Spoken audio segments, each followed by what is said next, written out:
the Peliot says something very scary. If someone hears profanity and is silent, they also bear this sin. And the Peliot brings a story that happened during his time, that there was an entertainer, a batchan, an entertainer, that it would generate laughter at social gathering.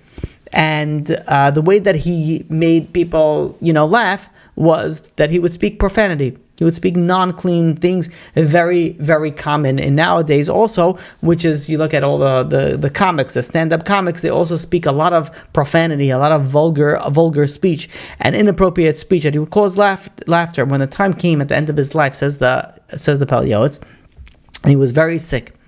He was one step in the next world, and he was unconscious for several days. And then all of a sudden, in the middle of the night, one night, he opens his eyes, he stood up, and he started screaming.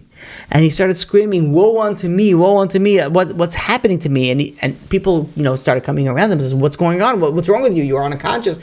And he says, "Do you not see what's going on?" He says, "Look all around." He says, "You don't see these like huge figures, these like black figures, that they were holding these bottles." He was explaining that they were holding these bottles that were made out of leather, and it was filled with fire.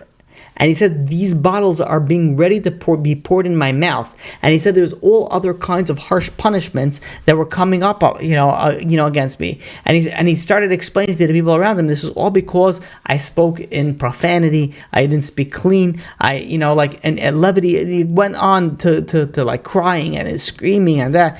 And eventually, people heard about this. People came to visit him, and he would relate to them when people come in and be like, "You're also in my position. You came, you listened to my speeches, to my, comic routine, whatever you want to call it, and you didn't say anything. And you too are going to drink from this leather cup of like fire." And this, he kept on continuing screaming for 3 days and 3 nights, until finally he put his hands in his mouth. He opened it as wide as he possibly can, and he started shouting and screaming, throw in the fire." And as this was happening, his soul departed and he went on to the next world. When everybody started hearing about this, people started doing tshuva and all be careful on how they, how they spoke. Now we'll go back to see here the power of speech and how careful we have to be.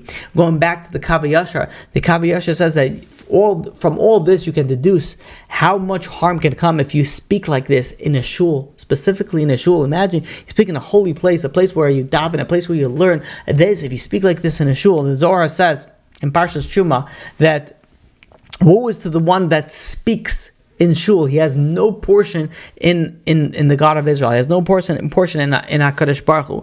And this is especially true if he speaks words of mockery, of lies, and derogatory speech in the shul. When people are not careful and they speak about this, says the Kav Yashar, this causes the Shekhinah to depart from Klal Yisrael. And not only that, this is the result of many shuls that were destroyed was because of this derogatory speech that was spoken in the